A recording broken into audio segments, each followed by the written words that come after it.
Mari jemaat kita memuji nama Tuhan pada baitnya yang kedua.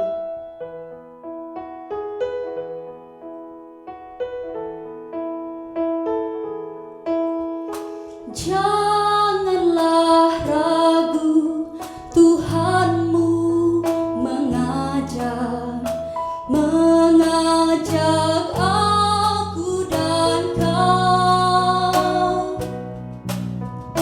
Janganlah enggan menerima kasih-Nya terhadap aku dan kau. Hai, mari datanglah, kau yang lelah, mari datanglah. Sungguh lembut Tuhan Yesus memanggil kau yang sesat, marilah. Kau yang sesat, marilah. Kau yang sesat, marilah.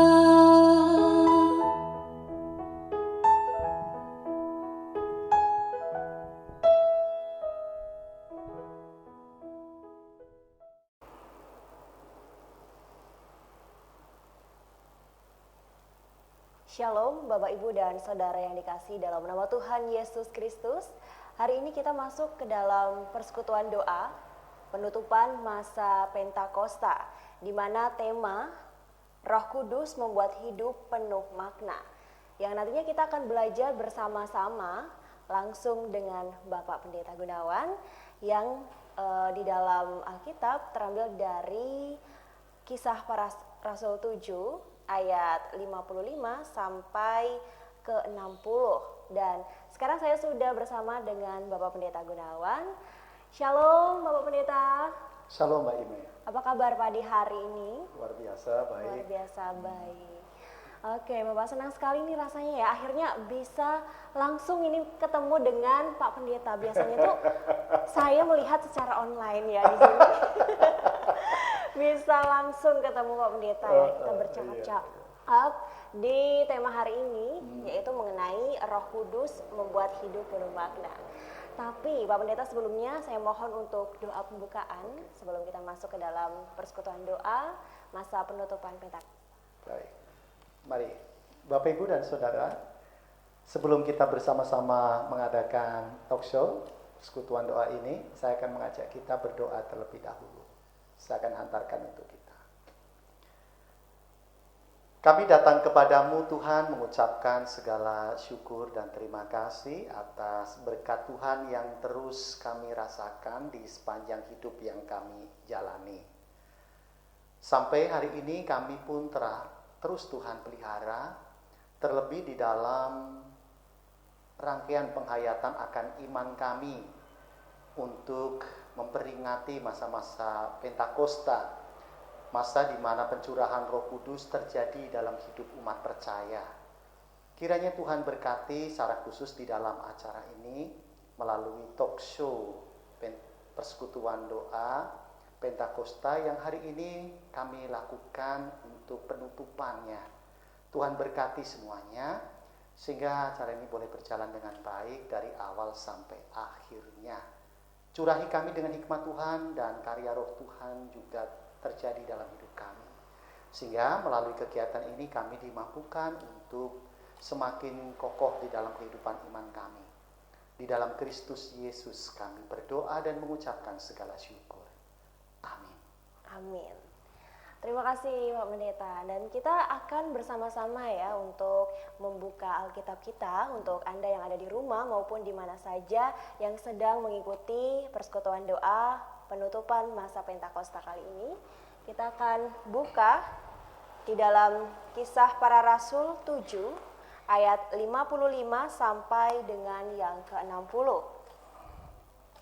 Saya ulangi sekali lagi, Kisah Para Rasul 7 ayat 55 sampai ke 60.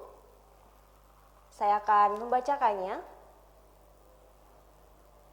Tetapi Stefanus yang penuh dengan Roh Kudus menatap ke langit, lalu melihat kemuliaan Allah dan Yesus berdiri di sebelah kanan Allah. Lalu katanya, "Sungguh aku melihat langit terbuka dan Anak Manusia berdiri di sebelah kanan Allah." Maka berteriak-teriaklah mereka dan sambil menutup telinga serentak menyerbu dia. Mereka menyeret dia keluar kota, lalu melemparinya. Dan saksi-saksi meletakkan jubah mereka di depan kaki seorang muda yang bernama Saulus. Sedang mereka melemparinya, Stefanus berdoa, katanya, "Ya Tuhan Yesus, terimalah rohku." Sambil berlutut, ia berseru dengan suara nyaring, "Tuhan, janganlah tanggungkan dosa ini kepada mereka."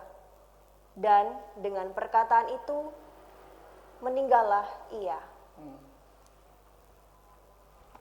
Ya, kita sudah membaca mengenai Kisah Para Rasul 7 ayat 55 sampai ke 60.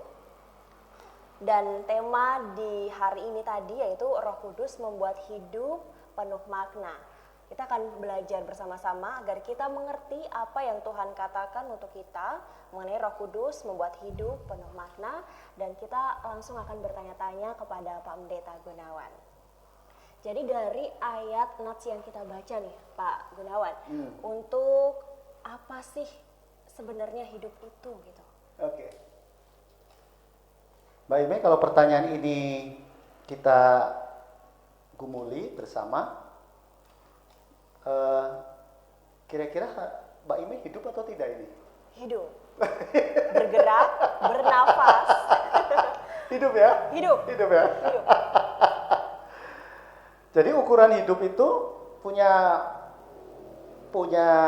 definisi apa kira-kira menurut Mbak Ime? Kalau boleh saya tanya dulu ini.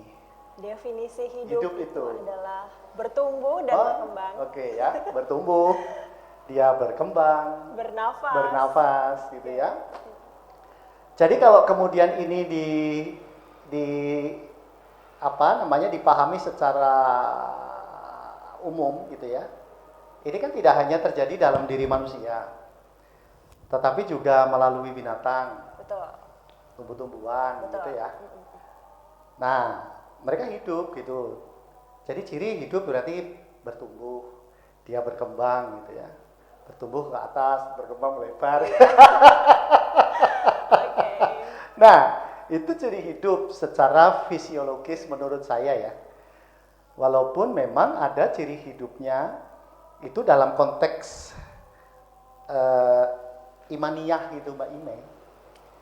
Ini bisa memiliki pemahaman yang berbeda begitu.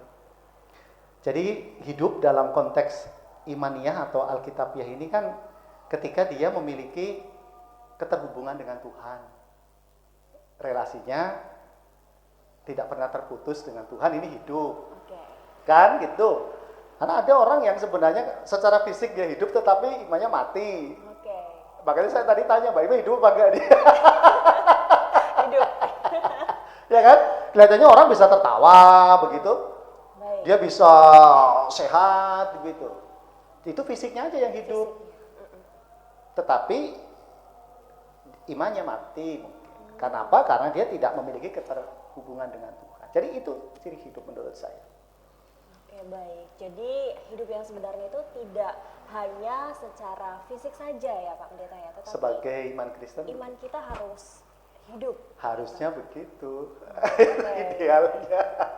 Kemudian melalui refleksi Kisah Para Rasul, 7 ayat 55 sampai 60 itu ada maksud apa sih di sana yang harus kita tahu begitu, Pak Ya. Pendeta Gunawan? Ya, nanti kita akan bisa mengkaitkan antara sebenarnya pemahaman atau pemaknaan tentang hidup tadi itu dengan teks gini ya, teks di dalam Alkitab. Jadi di dalam bacaan kita tadi yang dibacakan oleh Mbak Ime dan Bapak Ibu semua saudara di rumah masing-masing. Jadi kisah para Rasul 7 ayat 55 sampai dengan 60 ini kan sebenarnya berkisah tentang bagaimana Stefanus. Ya, kita tahu dulu gambaran bagaimana kehidupan jemaat mula-mula pada saat itu memang jemaat yang memang membutuhkan sentuhan perhatian secara fisik. Artinya dia membutuhkan topangan ya, karena himpitan-himpitan secara politik dari orang-orang Romawi. Nah, sehingga mereka tidak punya akses, mereka terdiskriminasi. Nah, sehingga orang-orang yang demikian pada saat itu memang membutuhkan pertolongan sebenarnya. Nah, Stefanus ini salah satu orang yang memang dipilih oleh rasul-rasul pada saat itu untuk menjadi diaken di Bait Allah. Ya, dia disebut sebagai diakonos. Nah, ada 7 orang yang memang yang terpilih waktu itu. Dan Stefanus ini salah satunya, dan mereka dipilihnya juga secara demokratis, bahkan secara teokratis. Mengapa teokratis ya? Teokratis itu karena memilih diaken pada saat itu juga membutuhkan sebuah modal bagi yang dipilih. Dia baik, lalu yang kedua dia punya keterhubungan dengan Roh Kudus. Nah, ini menjadi ciri-ciri bagaimana pelayan-pelayan pada saat itu terpilih betul dari kekuatan roh di dalam dirinya, sehingga terpancar di dalam dirinya bahwa Stefanus ini orang yang baik. Nah, tugasnya apa ini Stefanus? Stefanus ini tugasnya karena diaken gitu, dia melayani kasih gitu ya, pelayanan kasih kepada orang lain. Baik dalam kehidupan komunitas gereja mula-mula, jemaat mula-mula maupun kepada orang-orang umum. Makanya dulu ada yang disebut dengan pelayanan meja. Pelayanan meja. Pelayanan meja itu bukan sekedar kita mau makan-makan gitu ya, tapi ini menjadi simbolisasi bagaimana pelayanan kasih itu diberikan kepada semua orang. Ya, tidak hanya dalam bentuk perhatian, tetapi juga dalam kebutuhan-kebutuhan fisik. Misalnya makan, misalnya gitu ya. Untuk mereka, terutama kalau dalam kehidupan jemaat ya jemaat-jemaat yang statusnya janda. Gitu. Ya itu dicukupi kebutuhannya. Nah, itu yang menjadikan mengapa diaken pada saat itu dipilih. Gitu. Tetapi memang nasibnya, nah ini Stefanus ini karena baik dia ya dengan diaken yang lain begitu, kehidupannya bermakna bagi orang lain, banyak yang nggak suka Mbak ini. Malah banyak yang nggak suka. Banyak yang nggak suka gitu. Baik, Iya, justru malah orang-orang Yahudi itu mereka tidak menyukainya, ya. Karena mungkin saja eksistensi orang-orang Yahudi menjadi terampas gitu oleh orang-orang Kristen pada saat itu, oleh pengikut-pengikut Kristus, gitu. Terutama dari kaum-kaum libertini. Wah, dia mau lawan, bahkan sampai akhirnya si Stefanus ini harus diseret ke Mahkamah Agama dan harus dihakimi, diadili di sana, ya, difitnah, lalu disiksa dan sebagainya. Dan itu yang dialami oleh Stefanus. Saya kira itu di dalam bacaan Jadi kita. di dalam kehidupan Stefanus sendiri, Pak Pendeta, itu bagaimana? Apakah dia sudah seperti hidup yang dijelaskan Pak Pendeta tadi, yang memiliki iman hidup, kemudian dia juga baik tadi ya, tapi justru banyak orang-orang yang nggak suka. tidak suka. Itu jadi ini menjadi ironis memang saya kira yang dialami oleh Stefanus itu menjadi saya kira kalau dikaitkan dalam kehidupan saat ini juga banyak orang-orang yang berbuat baik tetapi responnya ya gitu ya justru malah sebaliknya. Nah, itu yang kemudian banyak orang putus asa untuk berbuat baik. Percuma baik ngapain gitu. Jujur akhirnya acur ya gitu. Jujur malah ajur. Acur gitu ya. Baik tapi malah akhirnya yang dia alami reaksi-reaksi yang sebaliknya gitu. Itu kan banyak orang nggak suka jadinya gitu ya. Dan akhirnya ia akan menjadi orang-orang yang pada umumnya di dunia. Nah ya, itu. Tapi Stefanus tidak demikian saya kira gitu. Stefanus menjadi orang yang sangat konsisten gitu ya dalam melakukan hal-hal yang baik. Gitu ya. Dia dipilih menjadi pelayan Tuhan ketika ia menghadapi diskriminasi, dia menghadapi tekanan, ia menderita, tetapi dia tetap saja menjadi orang yang selalu memiliki persekutuan yang utuh dengan roh gitu ya. Nah ini yang luar biasa gitu. Sampai mati. Sampai mati. Stefanus sampai mati. Apakah juga kematiannya dihitung sangat tragis ini, Pak Pendeta? Saya kira iya ya gitu. Kalau melihat peristiwanya Stefanus ini tragis kematiannya begitu ya. Tetapi mari kita rasakan di sini di dalam bacaan kita, apakah betul bahwa Stefanus itu secara utuh dia akan mengalami sebuah kematian yang tragis. Saya melihat justru dalam kacamata yang lain gitu ya, Stefanus ini tidak mengalami kematian yang tragis, Mbak Ime. Mengapa?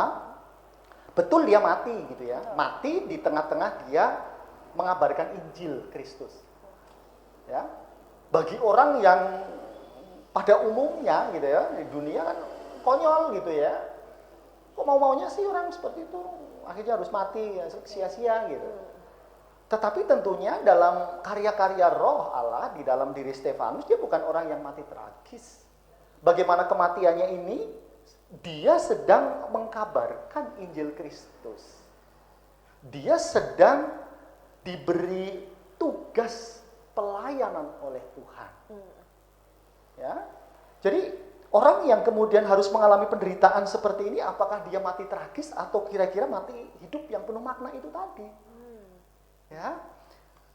Dan kalau kita mau bersama-sama gali di sana Mbak Ime, nah bagaimana ketika di ayat Kisah Para Rasul berapa itu 7 ya, ayat 1 sampai 53, di sana Stefanus melakukan pembelaan. Dan bagaimana pembelaan Stefanus itu di depan mahkamah agama, walaupun ia harus berujung kepada kematiannya. Dan di sana ada salah satu tokoh muda yang juga sangat ekstrim mendesak Stefanus untuk mati, ya si Saulus itu yang tadi dibacakan oleh Mbak Ime. Ya. Di sana dikatakan itu di ayat 58, mereka menyeret dia keluar kota lalu melemparinya. Dan saksi-saksi meletakkan jubah mereka di depan kaki seorang muda yang bernama Saulus. Saulus ini orang yang sangat membenci orang Kristen. Pendosanya orang Kristen ini Saulus. Tetapi ketika dia dipilih oleh Tuhan, dia juga menjadi rasul Tuhan. Ia diselamatkan oleh Tuhan. Ia berubah menjadi Paulus. Ya, Rasul Paulus. Oke. Semula Saulus menjadi Paulus. Ya, dari Saulus menjadi Paulus, dan dia dari orang yang membenci orang Kristen menjadi orang yang sangat mencintai Kristus. Wow. Dari mana dia bisa begitu? Kalau tidak dari peran roh Allah di dalam diri yang menuntun dia dari orang yang tidak bermakna menjadi orang yang bermakna. Sama kematian Paulus pun juga demikian, dia dalam siksaan sama dengan Stefanus. Orang mengatakan tragis dia pada umumnya, tetapi di hadapan Allah orang-orang yang demikian ini hidupnya bermakna. Bukan hanya untuk dirinya, tetapi dia melakukan itu bagi kemuliaan Tuhan dan sesama. Oke, baik. Jadi begitu luar biasa sekali Roh Kudus berkarya, itu ya Pak ya. Saya kira itu. Oke. Jadi untuk dalam konteks kehidupan kita yang sekarang saat ini, Pak Pendeta. Jadi bagaimana sih Roh Kudus itu memberikan ketabahan hingga mendapat kekuatan dikala kita itu lemah begitu? Kita patut belajarlah dari seorang Stefanus ya. Kita patut belajar. Kita bisa melihat di dalam bacaan kita ketika Stefanus ini diberhadapkan tadi dengan menjelang kematiannya. Betul. Nah, mungkin secara manusiawi kita akan geleng-geleng kepala ketika kita dalam siksaan kok malah mengampuni orang lain. Yang menyiksa, kita malah ampuni dia. Dan itu dilakukan oleh Stefanus dan persis seperti yang dilakukan oleh Yesus spiritualitasnya. Ya, di ayat 60 itu. Sambil berlutut, ia berseru dengan suara nyaring. Tuhan, janganlah tanggungkan dosa ini kepada mereka. Jadi Stefanus ini dalam kondisi dia disiksa, menjelang mati. Ya. Dan ketika dia bisa mengampuni orang lain, bahkan orang yang menyiksa dirinya sekalipun, dan dia bisa memiliki keterbukaan hati itu, saya kira ini bukan karena karya manusianya, tetapi bagaimana Roh Allah yang telah memilih dia menjadi umatnya, lalu dia menjadi orang yang sangat setia dengan Roh itu. Dia tuntun di tengah situasi suka maupun duka, di tengah situasi yang menyenangkan maupun menyedihkan, dia tetap melakukan apa yang menjadi kehendak Roh Kudusnya. Sehingga dia bisa lalu mengampuni. Dia bisa menghilangkan rasa kebencian di dalam dirinya, hingga ia bisa punya belas kasih kepada orang lain. Nah, saya kira di tengah-tengah kondisi manusia saat ini pun juga mesti harus punya kesadaran yang demikian. Spiritualitas kita sebagai umat yang telah dipilih oleh Tuhan, ya, yang telah dikuduskan oleh Tuhan dan mengaku percaya kepada Tuhan. Dari mana sih kita bisa mengatakan saya percaya kepada Kristus kalau bukan dari Roh di dalam diri kita? Jadi kalau kita mengaku ya saya percaya kepada Tuhan Yesus, bahwa Tuhan Yesus itu adalah juru selamat saya, itu pengakuan orang Kristen. Tetapi untuk menjadi orang yang dengan identitas Kristen itu kan tidak hanya sekedar status. Dia harus diejawantahkan dalam sikap hidup sehari-hari. Ketika dia menghadapi terpaan persoalan, ketika dia menghadapi kesulitan hidup, ketika dia menghadapi tekanan, intimidasi, ya, pergumulan apapun di dalam kehidupan ini, bisa nggak dia tabah? Karena ketabahan ini sebenarnya beriringan dengan karya Roh di dalam dirinya. Karya Roh Allah di dalam diri manusia, terutama umat percaya seperti Mbak Ime, saya dan Bapak Ibu, saudara di rumah masing-masing, itu tidak hanya sekedar ditampakkan secara fisik begitu, bahwa saya orang Kristen, tidak. Tetapi dalam ketahanan kita menghadapi situasi. Roh Kudus itu bukan melemahkan. Ya. Tidak melemahkan Mbak Ime, tetapi Roh Kudus itu punya peran menguatkan. Ya, menguatkan, menghibur kita, memberikan sebuah harapan kepada kita, bahkan memberikan kita ketahanan uji menghadapi situasi. Saya kira itu. Jadi mengenai Roh Kudus itu memang ada pada diri kita masing-masing. Di dalam diri kita. Ya. Untuk menuntun kita menjadi orang-orang yang memang dia diselamatkan. Orang yang diselamatkan itu berarti di dalam dirinya punya iman yang menanggapi Roh. Ya. Kita menanggapi Kristus sebagai juru selamat kita, dituntun kan begitu. Nah, itu saya kira. Nah, Bapak Ibu dan saudara sekalian, kita bisa mengambil ini mengenai Roh Kudus yang ada pada diri kita masing-masing. Kita bisa meniru mengenai kehidupan Saulus. Di dalam penderitaannya, di dalam apapun yang dia alami, dia harus berserah dan juga harus turut kehendak Allah itu sendiri, begitu. Oke.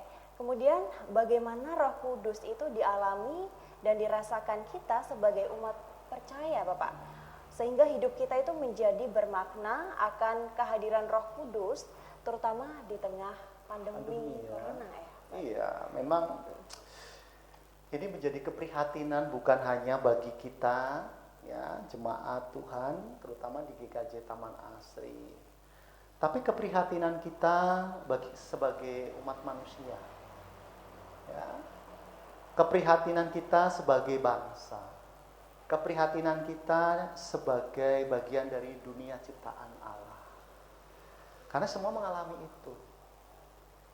Tentunya melalui pandemi ini kan menjadi refleksi kita bersama. Bahwa apa? Bahwa persoalan hidup itu terjadi bagi semua orang.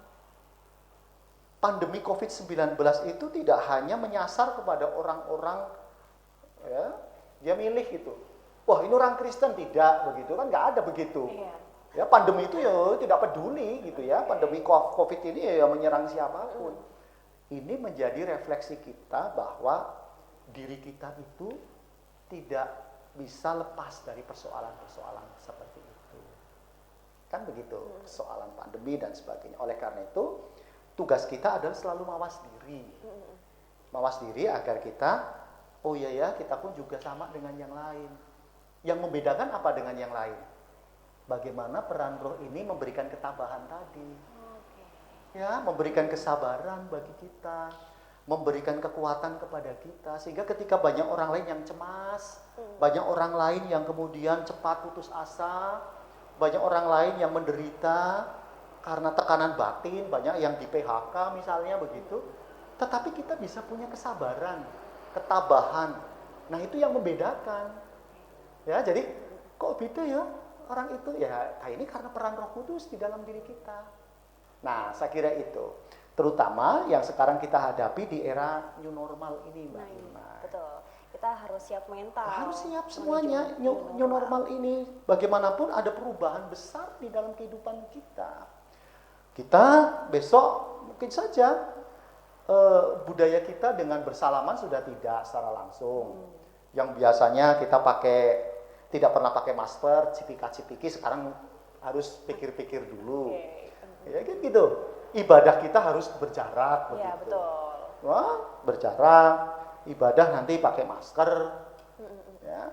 Dan sebagainya, itu perubahan-perubahan yang harus kita hadapi, ya. Sebuah keniscayaan saya kira, tetapi satu hal supaya hidup kita bermakna itu, hati kita jangan sampai berjarak gitu aja. Fisik boleh berjarak ya Pak ya, tetapi hati. Tempat duduk boleh berjarak, hubungan fisik boleh berjarak gitu ya. Tetapi hati kita harus tetap menyatu, peduli gitu kan. Saya kira itu penting untuk menghayati tentang hidup yang bermakna ini gitu ya. Itu saya kira. Oke, baik.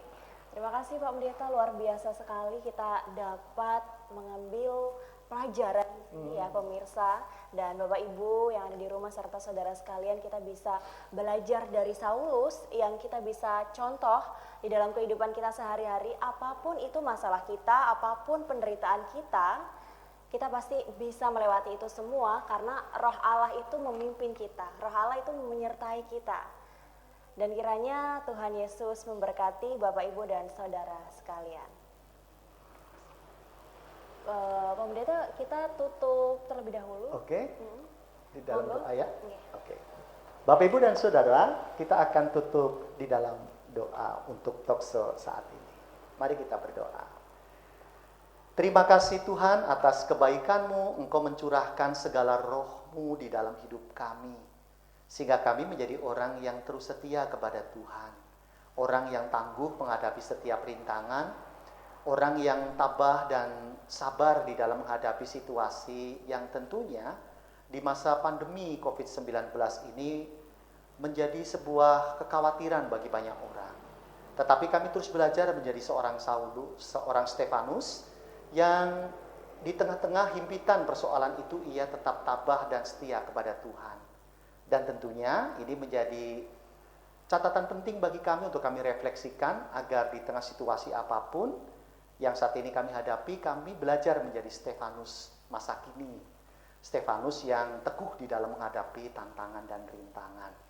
Sehingga hidup kami menjadi bermakna bukan untuk diri kami tentunya, tetapi bagi kemuliaan Tuhan dan bagi sesama. Berkatilah kami di tengah kehidupan yang kami jalani dengan kesehatan, karya-karya kami, dan apapun yang kami lakukan melalui perjumpaan kami dengan setiap orang, secara khusus di dalam keluarga. Kiranya kasih Tuhan menyertai kami dan ampunilah segala dosa kesalahan kami. Di dalam Kristus Yesus kami naikkan seluruh doa permohonan kami ini. Amin. Begitu Mbak Imai.